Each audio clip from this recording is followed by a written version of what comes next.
UDC Libros, de la idea al libro. Encuentros de ciencia, tecnologías, historia, artes y humanidades para tus sentidos. UDC Libros. Bienvenidos, bienvenidas. Esto es UDC Libros, un esfuerzo de la Universidad de Colima que reúne la mejor actitud y el mejor personal de la Dirección General de Televisión Universitaria, de publicaciones, de radio. Vamos a hacer de esta serie hoy un arranque muy especial porque estamos estrenando temporada y estamos estrenando espacio.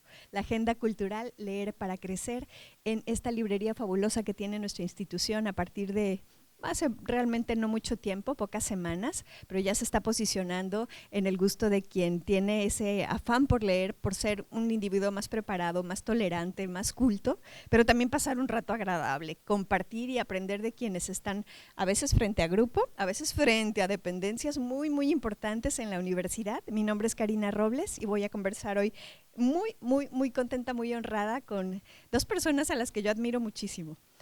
Por eso quise estar aquí también.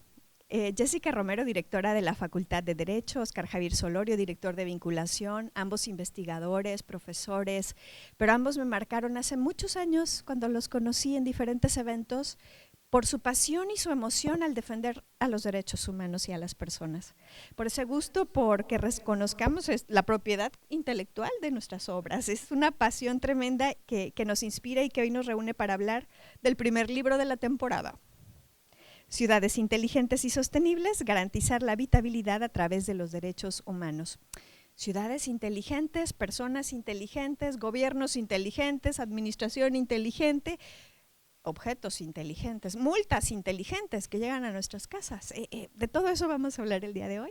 ¿Qué les parece si primero nos saludan?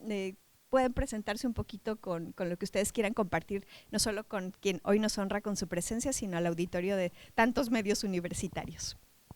Bueno, pues yo encantada de estar aquí con ustedes, sobre todo porque pues estoy enamorada de mi universidad, pero sobre todo de la actividad que realizo. Me encanta ver aquí, aparte de nuestros estudiantes, pero también encantada de dirigirme a todos los que nos siguen y a todas las que nos siguen en redes sociales. Pues soy investigadora de la Universidad de Colima ya hace pues ya casi 20 años, entonces pues para mí ha sido un privilegio, sobre todo compartir espacios académicos con un gran amigo, Javier Solorio, que pues nos conocemos hace 25 años, desde que estábamos estudiando en la carrera licenciatura en Derecho, y pues por serendipias terminamos trabajando juntos, compartiendo espacios. Y bueno, pues esta obra de hecho en parte sale de las ideas y de las inquietudes del doctor, y que de alguna forma, como siempre, me sumo a todo lo que se les ocurre, y pues estamos disfrutando de este espacio y por fin vemos la luz de nuestra obra. Así que eres el culpable, como tantas otras cosas que ocurren en la universidad.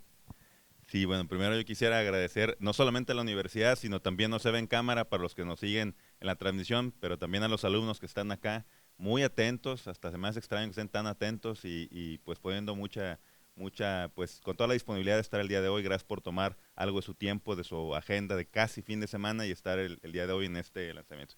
Y además es un gran gusto, siempre un honor estar no solamente con la doctora Jessica, coautora y coordinadora también de este libro, que en un momento continuaremos hablando de la obra y de su génesis, pero particularmente con Karina, quien no solamente también ambos admiramos, me refiero a la doctora Jessica y su servidor, sino que además es una amiga de muchos años y siempre que estoy en un evento con ella, lo digo, va a decir que parezco disco rayado, pero es un deleite escuchar la voz de Karina. Tal vez ustedes ubiquen su voz, no la ubiquen físicamente, pero es una de las voces más reconocidas, no solamente en la universidad, del estado, en radio, una enorme trayectoria. Y bueno, pues probablemente muchos de los compañeros universitarios que nos siguen, profesores, compañeros, trabajadores, alumnos, nos ubiquen ahora por las responsabilidades que tenemos en diferentes áreas de la universidad, pero creo que será bueno señalar que por lo menos esta obra pues surge como inquietud mucho antes de que estuviera Karina en la dirección de publicaciones, mucho antes de que la doctora Jessica estuviera en la dirección de la Facultad de Derecho y antes de que Osorio estuviera en la dirección de vinculación, de tal manera que pues surge como un esfuerzo académico de esos espacios y de esas oportunidades que uno tiene menos tiempo cuando anda en una responsabilidad de este tipo. Por eso es que se disfruta aún más estar compartiendo pues ya el lanzamiento a la luz pública de este que es otro hijo académico, por así llamarlo, ¿verdad? Y desde luego, pues con la doctora Jessica, me da mucho gusto que estemos presentando esta obra porque ya les platicaremos en otro segmento con más detalle, pero la verdad es que nos cayó de rebote. ¿Por qué de rebote? Porque era una obra que estaba destinada para otro tema, digamos, para otro esfuerzo, para pues otros personas que coordinaran y que hicieran su contribución, pero por diferentes razones que ya veremos si hay tiempo que les platiquemos, pero no se pudo hacer aquel proyecto. Y siempre está el odioso tema de estar teniendo que ejercer los recursos y no pasan cosas muy desagradables. Y entonces nos tocó el reto de decir, pues hay que sacar el libro, además más rápido de lo normal. Y pues también por diferentes razones terminó tardando un poco la publicación, pero bueno, aquí está. Muchas gracias, doctora Jessica. Jessica, con la familiaridad y la amistad que hay de por medio, también pues para que pueda salir este libro, del cual pues ya les estaremos hablando. Muchas gracias. Una cosa es hacer un libro totalmente solos. Yo voy a ser la autora y lo escribo en mis tiempos, cuando yo puedo, y esta es mi idea y listo. Voy y una casa editora, puede ser la universidad o no, nosotros no importa si no lo editaste con la Universidad de Colima, es bienvenido, es una editorial de reconocido prestigio y son ustedes autores de casa, así que claro que también hay que promover ese tipo de publicaciones. Y otra diferente es coordinar, corretear gente, estar buscando que el proyecto original no se desvirtúe. Incluso yo al leer decía, es fruto del doctorado interinstitucional en Derecho, pero en el que están las universidades públicas de la región Centro-Occidente. Coordinarlo debió ser muy complicado. De eso vamos a empezar a platicar, porque no es cualquier cosa que vean. Óscar Javier Solorio, Jessica Romero, coordinadores. Sí, los demás lo hicieron y ellos nomás No, platícanos, Jessica. Claro. Bueno, como les platicaba al principio, pues la idea y la inquietud sale del doctor Javier Solorio.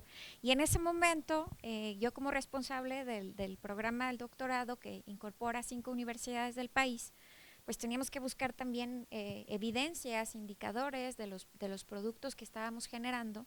Y entonces, bueno, otro indicador que nos daba ahora sí que a favor era pues nuestro trabajo conjunto como investigadores en un cuerpo académico de la Facultad de Derecho.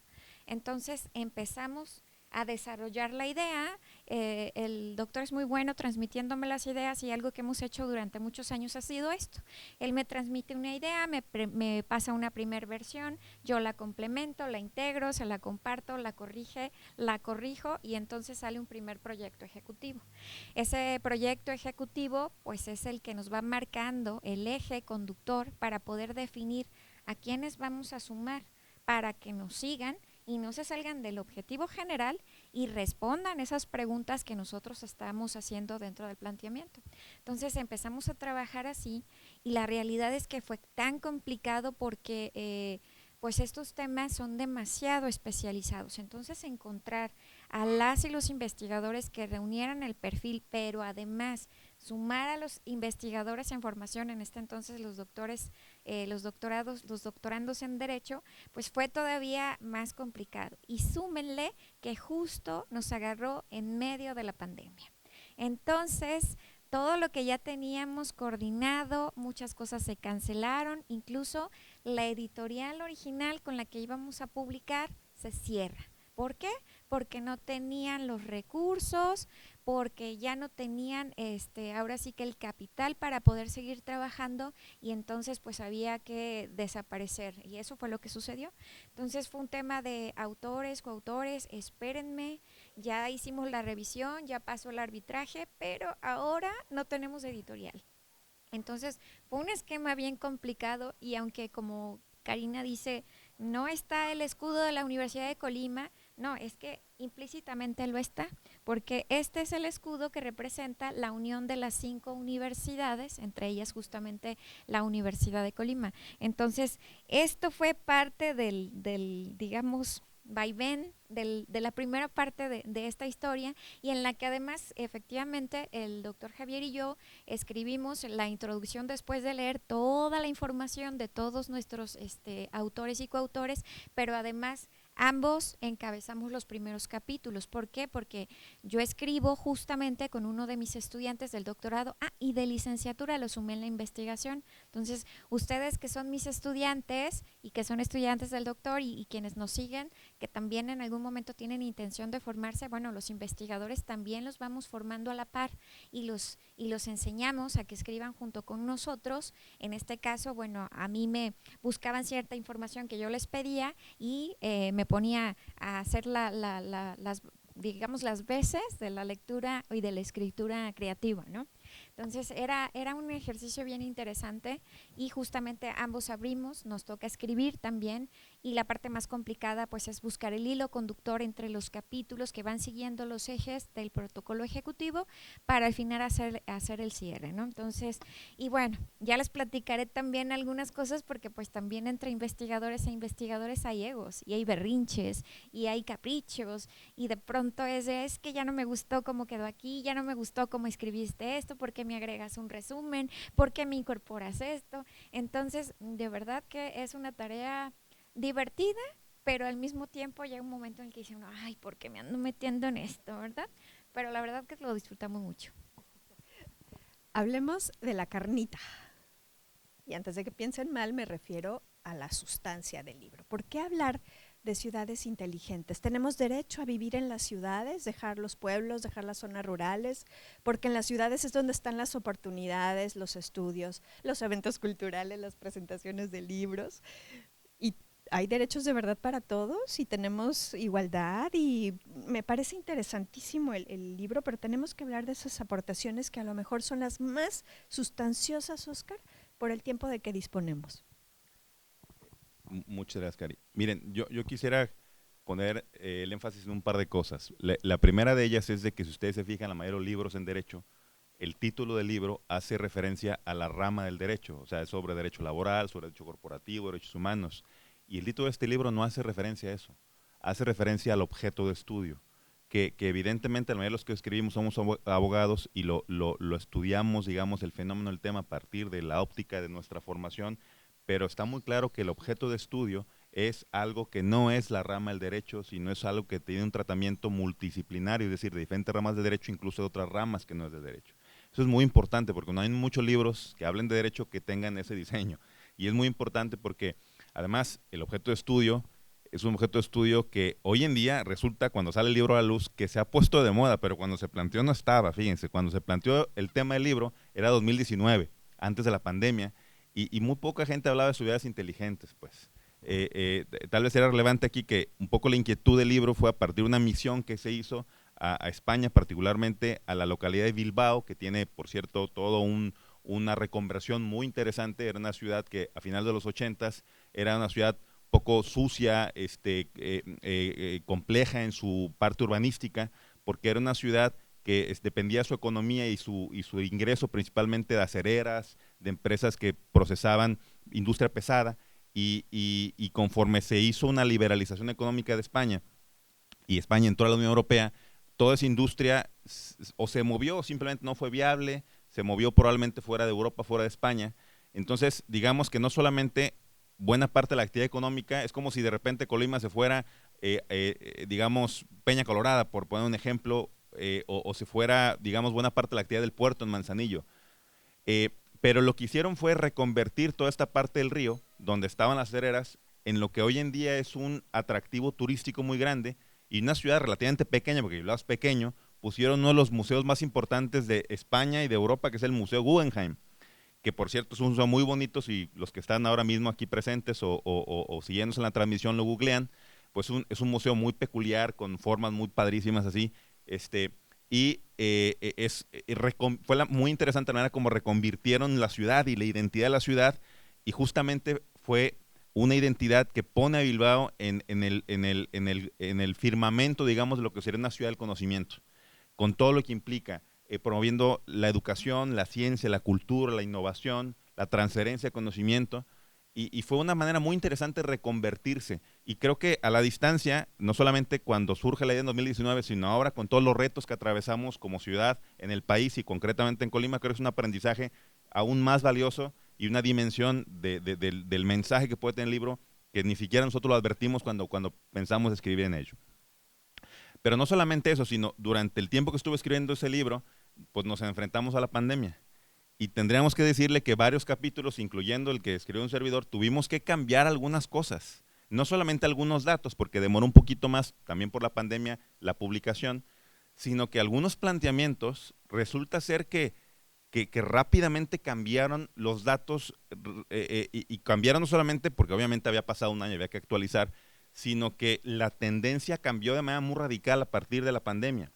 Y les voy a adelantar un punto sobre el cual si quieren podemos volver más adelante, pero antes de la pandemia era muy clara la tendencia que en el mundo iban a estar, digamos, dibujándose una serie de megacentros urbanos muy grandes que iban a tener una serie de retos muy específicos. Bueno, eso después de la pandemia cambia por completo y casi nos prepara para una edición posterior, porque ahora las ciudades inteligentes ya no tienen como rasgo característico, eso se ha analizado mucho después de la pandemia, un mega tamaño, ¿verdad? Porque precisamente hay una serie de retos sanitarios, una serie de retos de deslocalización que se han impulsado principalmente por el teletrabajo, que era un aspecto que ya estaba presente antes de la pandemia, pero que ahora se ha acelerado muchísimo. Y ahora, pues, las ciudades, digamos, inteligentes en términos de cómo está planteado en el libro y como conceptualmente se aborda todo esto, ya no nada más depende de un tamaño. O sea, ahora sí que el tamaño no importa tanto ya en ese sentido, sino importa el dinamismo, importa la agilidad, importa la rapidez. En clase yo les he puesto un ejemplo muy reciente que evidentemente no lo teníamos antes de la pandemia, pero ahora está presente, que en Portugal, que era la primera ciudad completamente diseñada para que sea remota en el sentido de atraer literalmente personas que son, digamos, nómadas digitales. Si no han escuchado el término, son las personas que trabajan, tienen algún tipo de trabajo que les permite hacerlo conectados a internet en una computadora y lo pueden hacer, por lo tanto, desde cualquier parte del mundo. Entonces hay ciudades que han dicho, nosotros queremos atraer a ese segmento de personas que, por cierto, gastan bastante bien, porque normalmente van para que les rinda más el dinero. O sea, imagínate que tú puedes trabajar donde sea, entonces te vas a una ciudad pues donde te rinda más el dinero. Si la ubicación no es un problema, puedes trabajar donde sea, pues evidentemente no te vas a un lugar más caro, te vas a un lugar más barato. Entonces hay muchas ciudades que lo que han hecho es, están atrayendo a este talento, y lo que hacen es precisamente, pues, digamos que son personas que cuando van y consumen un café, a un restaurante, rentan una casa, su ticket promedio, es decir, el nivel de gasto es mucho más alto que el consumidor local. Bueno, esta ciudad de pueblo pequeño relativamente, de Portugal, que la pueden googlear también, se llama Madeira, se ha dedicado de manera muy proactiva y muy específica a mercadearse, por así llamar, a venderse a ese segmento. Y a mí eso me parece muy interesante a la luz de este libro, porque yo estoy convencido, es un tema que podemos hablar después, que Colima puede hacer eso. O sea, Colima puede ser una ciudad inteligente en ese sentido, porque ustedes seguramente han escuchado mucho el fenómeno del nearshoring, que es todo este fenómeno de relocalización de empresas que estaban en China y ahora andan bien donde se relocalizan, y Colima evidentemente, perdón, el país como México es un destino muy atractivo, por ubicación y por muchas cosas, pero se pone demasiado énfasis en el nearshoring o la relocalización de fábricas y de trabajos que requieren una presencia física. Yo creo que la oportunidad es todavía más importante en el nearshoring o la relocalización o, digamos, la integración a cadenas de valor, pero digitales, ¿no? Y en ese sentido nosotros tenemos, fíjate qué interesante, así como el norte tiene una serie de ventajas competitivas por su geografía, el resto del país, particularmente ciudades como el del tamaño y las circunstancias como Colima, tiene una ventaja competitiva muy grande, porque evidentemente para este tipo de nómadas digitales o para un trabajador que es un egresado de la Universidad de Colima donde puede acceder a un trabajo pagado muy bien en dólares versus pues otro tipo de condiciones en el mercado laboral local, pues es mucho más atractivo ganar en dólares y gastar en pesos, como yo siempre digo, de Colima, o pesos de Comala, o pesos, vamos, de por aquí, que en pesos de Monterrey, o en pesos de Polanco, o en precios, por ejemplo, de San Pedro Garza García, o en pesos de Zapopan, ¿ves? O sea, es mucho más atractivo porque te rinde mucho más. Y ese fenómeno ya lo veíamos presente antes de la pandemia. Gente que trabajaba para alguna empresa multinacional, que de alguna manera se conectó trabajando en Guadalajara, pero de vivir para pagar sus gastos, un estilo de vida más caro allá, muchos han ido a ciudades como Colima que son más baratas. Entonces, aquí hay una enorme oportunidad que no estaba presente cuando se concibió la obra, porque hoy en día este libro nos puede dar mensajes y puede interpretarse de maneras muy diferentes a como fue concebido originalmente, porque bajo el esquema, digamos, un poco más ortodoxo, de que fue el planteamiento antes de la pandemia, la verdad es que Colima no tenía mucho que aportar tal vez bajo esa perspectiva, pero hoy en día, bajo un paradigma completamente diferente de todo lo que es el resultado, el aftermath, digamos, de la pandemia, pues ciudades con este perfil tienen muchísimo que aportar y que aprovechar, y eso es muy interesante.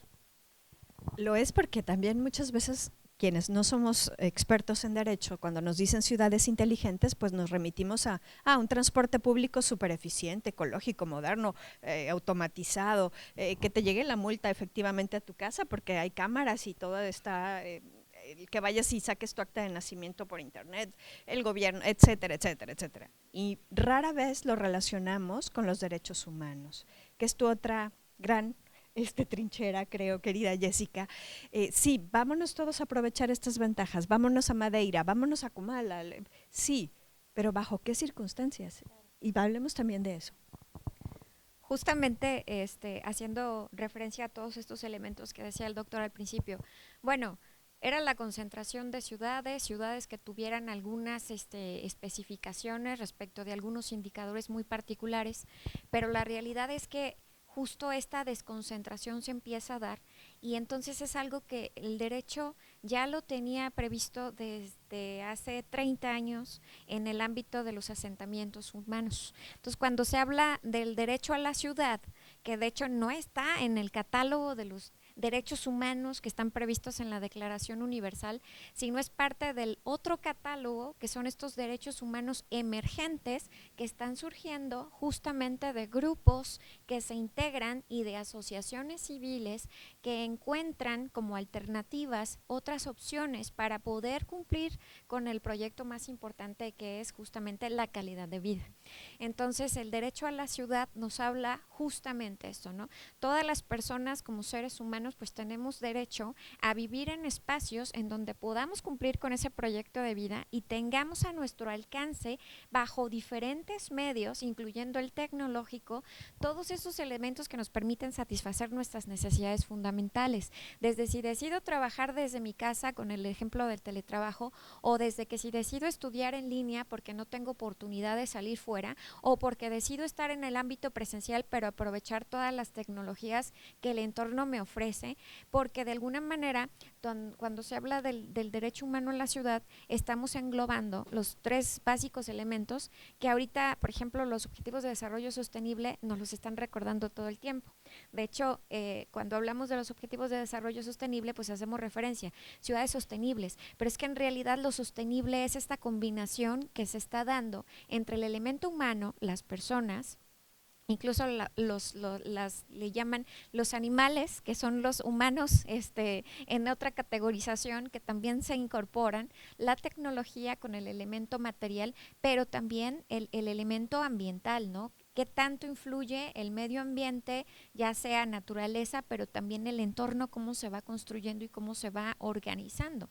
Entonces, dentro de estos elementos, pues se habla mucho de la participación de agentes económicos que tienen la fuerza productiva, que tienen el dinero, que tienen el conocimiento, pero también la posibilidad de que el Estado, como promotor y ahora sí que garante del monopolio de los derechos humanos, también pueda involucrarse justamente para lograr que el acceso de los que están todavía en digamos, concepto de rezago, de discriminación, de exclusión, puedan alcanzarlos para que también se sumen a estos nuevos modelos y bueno, por supuesto, todo lo que implica nuestra participación como personas, pero también como ciudadanos, conscientes que estamos viviendo y atravesando una etapa de muchos cambios. Entonces, el hecho de incorporar el derecho a la ciudad con esta vertiente es como el eje que empezó de alguna forma a conectar todos aquellos elementos que ya hacía referencia al doctor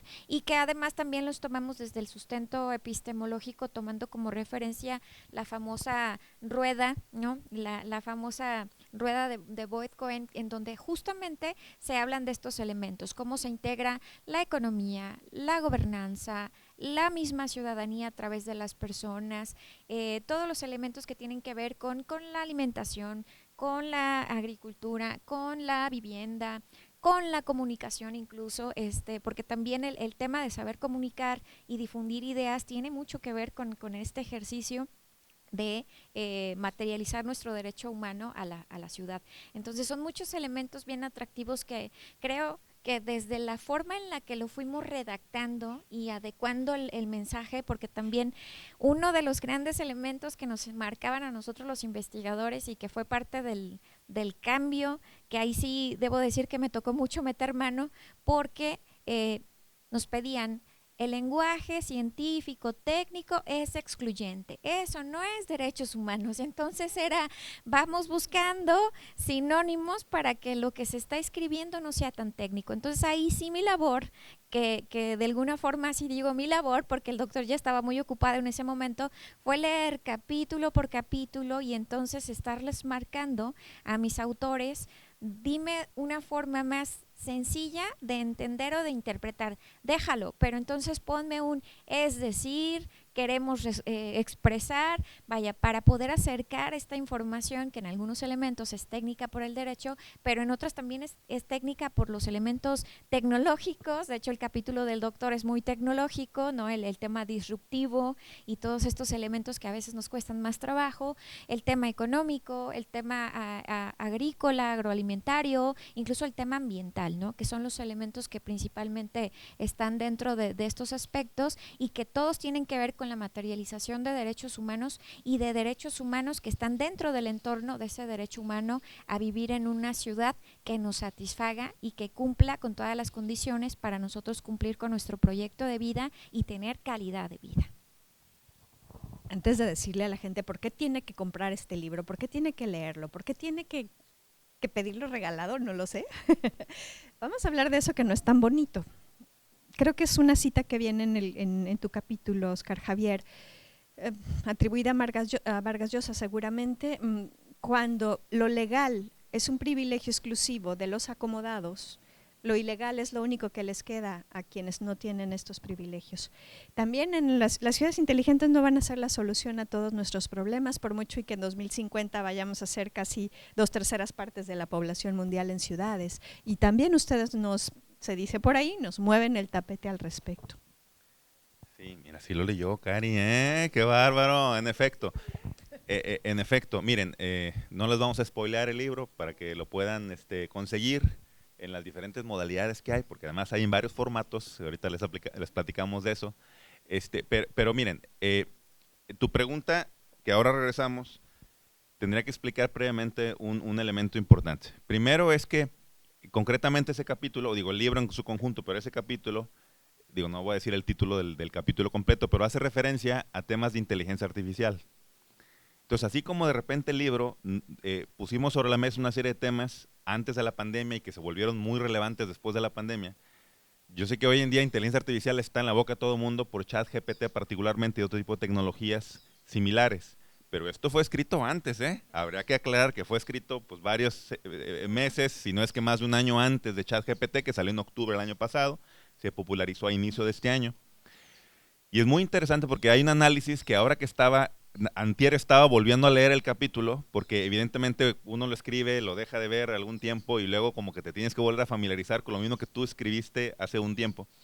Le estaba descubriendo que hay un montón de cosas que a la luz de todo lo que implica ahora el ímpetu de la inteligencia artificial, con tecnologías que hoy en día están al alcance de casi todo mundo, porque antes escuchábamos la inteligencia artificial y nos imaginamos a Terminator, ¿verdad? O algo por el estilo, o a Skynet, cosas así pues más extremas. Y hoy en día es algo que está al alcance de cualquier mortal. Yo por mi área de formación y de desempeño profesional interactúo mucho con ingenieros.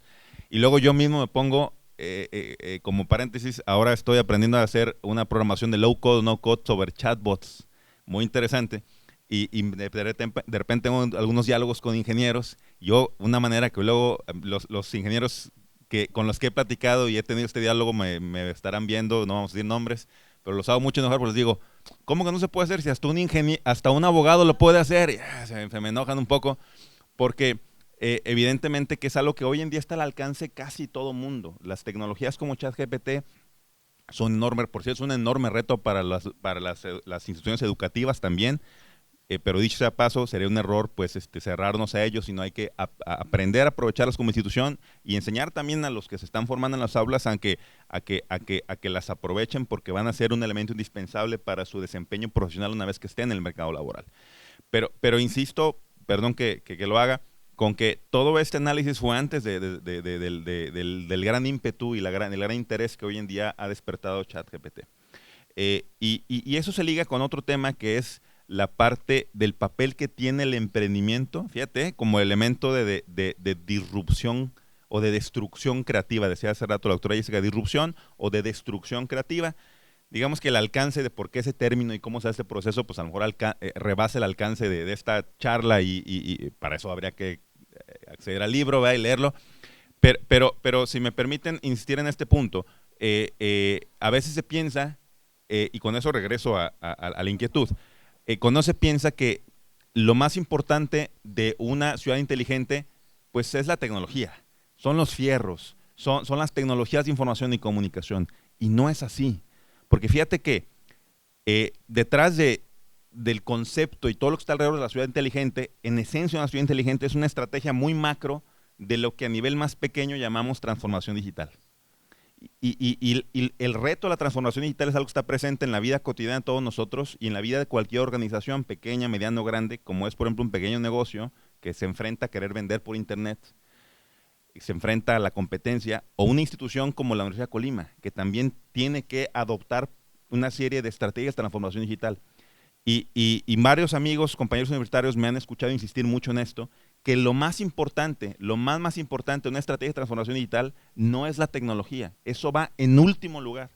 Lo más importante de una estrategia de transformación digital son las personas, son los procesos, son la organización, los equipos de trabajo, y al último va la tecnología, porque hoy en día podemos descubrir, con cierta sorpresa para algunos, que la mayoría de las herramientas tecnológicas que ocupamos para un proceso de transformación digital, a la escala que sea, ya están al alcance de la mano de todos nosotros. No solamente a nivel de accesibilidad técnica, sino de accesibilidad económica.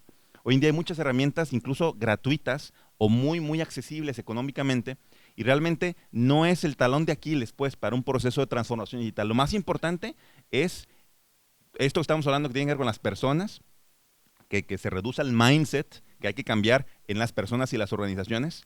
Hay que cambiar también la manera en cómo interactúan las personas en estos procesos, que es algo muy fácil de decir, pero muy complejo y doloroso de hacer. Y luego la parte de los equipos, ¿no? Y yo sé que cuando estoy diciendo estas palabras les veo los ojos que lo ven como un reto en primera persona del plural, es decir, en la organización en la cual pertenecemos. Pero realmente ahí es donde está la clave de todo este asunto, porque si lo ves bajo esa perspectiva, la contribución del libro creo puede ser más interesante en la dimensión que ofrece. Y volviendo a la inquietud, todo esto tiene que ver con que precisamente parte de lo que se fundamenta, lo que estoy diciendo, es en un estudio que tiene ya varios años haciéndose, desde 2002 me parece, que es un estudio del Banco Mundial que se llama Doing Business, un estudio que, por cierto, uno de los principales promotores de la metodología de ese estudio es un peruano muy famoso, un economista muy famoso, que es Hernando de Soto. Y en la primera edición, que pueden conseguir en internet, del estudio que se llama Doing Business o Haciendo Negocios del Banco Mundial, ahí se señala una cita del investigador en jefe, que es Hernando de Soto, que a su vez cita a Vargas Llosa. Y en efecto él dice, cuando la posibilidad, digo, estoy parafraseando, no es textual, pero cuando la posibilidad de crear un negocio es un privilegio disponible solamente para algunos cuantos y su única alternativa es la informalidad, entonces ahí tenemos el caldo de cultivo de un montón de problemas. Y la verdad es que con muchos datos, que este estudio que se ha repetido año con año, no sé si incluso durante la pandemia se hizo, me parece que sí, a nivel mundial, y luego hay una versión de ese mismo estudio a nivel nacional en varios países. Por cierto, en ese mismo estudio es el que hizo famoso a Colima en muchas cosas, donde se hacía una comparativa a nivel infranacional, es decir, a nivel de estados entre estados, y ustedes recordarán que en alguna época el estado de Colima salía súper bien rankeado en algunos indicadores que tienen que ver sobre todo con la parte de creación de empresas y registro público de la propiedad, ¿no? Los que no se acuerdan, es la facilidad de hacer negocio en Colima, ¿no? Y incluso si consiguen el estudio de ese año en particular, se analiza todo esto, menciona que Colima, y no estoy inventando el dato, lo pueden corroborar, estaba a nivel comparable a países como Suiza en términos de creación de empresas y en términos de la facilidad de hacer negocio, que por cierto es una competitividad que pues ha ido teniendo altibajos después de aquella época. Entonces, esto es muy importante porque entonces vemos que no es una cosa, digamos, como ajena. Es decir, el tener un entorno en el cual tengamos estas condiciones afecta una cosa tan íntima, tan personal como el derecho humano al desarrollo, al libre desarrollo de la personalidad y de tu proyecto de vida, que explicó muy bien la doctora Jessica, pero también influye en las oportunidades a las cuales tenemos acceso como individuos, como profesionistas. Y entonces creo que puede ser incluso un buen instrumento, pues hasta de política pública, ¿no?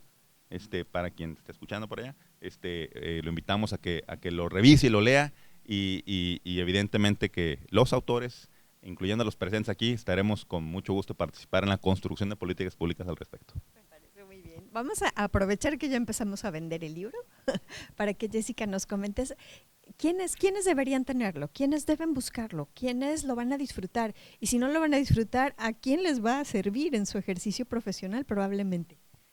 Claro. Pues en realidad, como les decía hace un momento, el libro está pensado para llegar a todos los ámbitos del conocimiento, porque como lo puede leer un economista que está trabajando temas justo de economía circular, lo está viendo también desde el ámbito del emprendimiento, lo está viendo también desde la forma de creación de negocios, como lo puede ver un abogado, porque todo esto tiene un sustento jurídico, normas que muchas veces, incluso nosotros como abogados, cuando ya egresamos de la carrera, son disposiciones que a lo mejor ni se nos ocurría que ahí estaban, pero que forman parte de ese bagaje. Entonces son nuevos esquemas de entendimiento del derecho que aportan más allá de la cultura tradicional del abogado, pero también aquellos que están involucrados en todos estos temas ambientales y que de alguna forma están buscando toda esta información, el acceso a los contenidos, el cómo generar los cambios, el cómo generar transformación, los ingenieros, aquellos que están trabajando todos estos temas, porque de alguna manera les estamos dando los elementos del cómo empezar a crear estas formas para materializar una serie de derechos y para permitir alcanzarlos. Y por supuesto todo lo que está vinculado con la administración pública, la ciencia política y todos aquellos que son los creadores justamente de las políticas públicas. Porque incluso el libro está diseñado de tal manera que el último capítulo, que por cierto es un capítulo que escribe un investigador que es pues uno de nuestros académicos referentes a nivel internacional, que es Julio Telles Valdés, que por cierto, si nos ves, que estoy casi segura que sí, es más, hasta lo va a conseguir antes de que suba a la nube, porque este señor es un tecnólogo impresionante, pues trabajó justo haciendo este análisis completo de todos estos ejemplos de lo que implica una ciudad inteligente y de lo que ya está. No estamos hablando de cosas futuristas, no estábamos hablando de algo que no estaba, sino que él se puso a analizar todos estos ejemplos de ciudades inteligentes y las diferentes modalidades, incorporando los elementos que en los diferentes capítulos nosotros fuimos generando a través del análisis en estos elementos, ¿no? Que la habitabilidad, el ambiente, la movilidad, el derecho, la economía. Entonces son elementos bien interesantes y que al final pues estamos dando todos estos ejemplos. Entonces, ¿quién lo puede leer? Incluso cualquier persona que está interesada en el tema de ciudades inteligentes, ¿no? ¿Por qué? Porque el lenguaje que utilizamos además fue un lenguaje sencillo, claro, sin llegar es que los abogados solamente tienen un idioma y no se les entiende. No, en realidad los abogados que nos preocupamos por el tema de darnos a entender, de divulgar y de compartir los conocimientos, pues sabemos escribir de esta manera. Larga vida al libro, la verdad, yo también tenía ese miedito, se los confieso. Ay, me voy a aburrir, va a ser bien indigesto, es que estos amigos abogados. No es cierto, de verdad está hecho con ese cuidado, con ese criterio, y por eso quisimos también tenerlos aquí, honrándonos con su presencia, inaugurando esta temporada, abriendo este semestre completo de actividades en Corazón en Casa. Hay que leer para crecer, dice el lema. ¿Y qué queremos con el libro? ¿Dónde lo podemos encontrar, Oscar? No lo hicieron para que nadie lo lea. Lo podemos, incluso por ahí hay un recadito que hasta en la nube lo podemos leer gratuitamente. A ver, háblanos de cómo lo vamos a poder conseguir. Bueno, a riesgo de estropear otra primicia que va a haber después, que estaremos anunciando Karina como directora de publicaciones y varios de los aquí involucrados. Este libro en concreto creo que quien nos puede contar de mejor manera, porque vivió el proceso del diálogo con Tirant, es la doctora Jessica, pero antes de ello, yo creo que es importante comentar un par de cosas.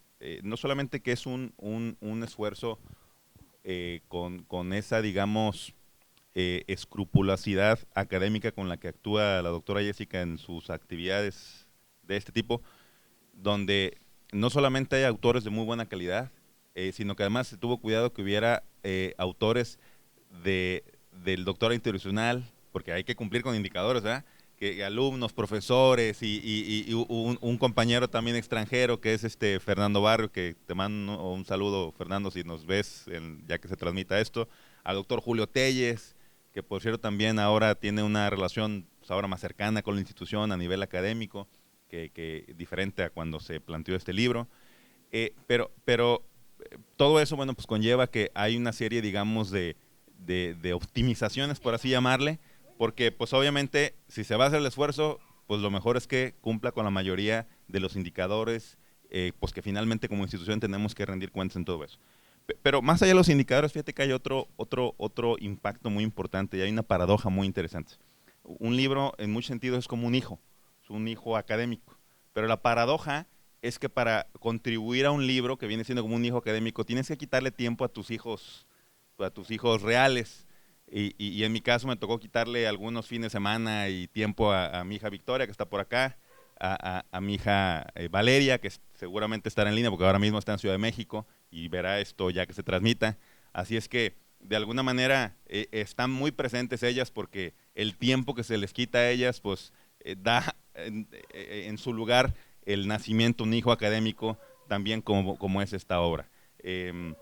Y eso hace que de alguna manera también la contribución que uno hace en el libro, tú haces referencia cuando presentabas esta transmisión, este evento, pues el entusiasmo, la pasión que uno intenta plasmar en una obra como esta y bueno, el motor detrás de todo ello pues son en mi caso, mis niñas que andan por ahí. Pues vamos a empezar a despedir esto, ¿les parece? No sé con qué quieran decir adiós a la transmisión, adiós al programa de radio, de televisión, de videos, pero quizá también un adiós a los posibles lectores, que es una bienvenida. Ahorita les platicamos lo poquito que pudimos, pero quizá este adiós es date la oportunidad para que formes parte de esta comunidad lectora. Bueno, pues agradecer primeramente a la Universidad de Colima a través de la Dirección General de Publicaciones, la Coordinación de Comunicación y todas las personas que estuvieron involucradas en este entorno, que de hecho creo que la invitación originalmente había surgido como parte de los 40 años de hacer ciencia en la universidad, ¿verdad? Y después se desglosó, entonces pues también un saludo muy cordial a la Coordinación de Investigación Científica, sin duda, pues siempre como investigadores pues agradecidísimos con las oportunidades que nos brinda la universidad, pero sobre todo la confianza que nos dan, porque hace rato preguntabas, bueno, ¿dónde lo podemos conseguir? Bueno, ahorita pues es la editorial Tirán Blanc que tiene justamente la administración de esta obra, pero por supuesto también en la Facultad de Derecho, porque se compra el tiraje de números determinados, pero pues también está disponible en línea, pero también va a estar disponible on demand. Entonces, cuando alguien está interesado en una obra, simplemente hace el contacto a la editorial y paga el correspondiente costo y te llega el libro en físico a tu casa, o si ya están acostumbrados al uso de la tecnología, pues simplemente lo bajan y lo están revisando en sus diferentes aparatos tecnológicos para leerlo, ¿no? Desde la tableta. Mis queridos estudiantes que les encanta leer en el celular, que ya les dije que en unos años ya verán si se acuerdan de mí y van a ocupar más lentes, pero realmente decirles que esto es parte de nuestra pasión, lo hicimos con mucho cariño, con mucha entrega y que pues es parte de infundirles este amor por lo que hacemos y sin duda pues agradecerle a todos los que nos están dedicando un tiempito para escucharnos, para entretenernos. A lo mejor pudo haber habido algo más interesante, pero el hecho de estarnos viendo ahorita significa que captamos su atención y eso queremos agradecérseles. Y bueno, muchas gracias Karina por estar aquí con nosotros, por ser nuestra conductora, porque habiendo también tantos conductores, que nuestra directora general nos abra este espacio y lo comparta con nosotros, pues yo de verdad te lo agradezco mucho. Y a mis estudiantes que están aquí echándole porras al doctor Javier y a los trabajos que el día de hoy iniciamos, como lo dices, con esta actividad cultural en esta librería tan bonita, de verdad que corazón en casa. Vale la pena venirnos, aunque sea a tomarnos un cafecito. Si no hay una clase, yo como directora les voy a dar permiso que se vengan aquí a la librería a tomar un cafecito, a leer un rato y luego se regresan a la facultad. Casi, ¿no? No, pues muchísimas gracias, de verdad, un placer, y pues estamos a sus órdenes en la Universidad de Colima y con todos estos temas, y por qué no vincularnos con el sector público, con el sector social y con el sector privado para poder echar a andar todas estas ideas que el día de hoy plasmamos en este libro. Muchas gracias. No podemos decir nada más, ¿te fijas? ¿Quieres decir algo más? Se me hace que ya te conozco.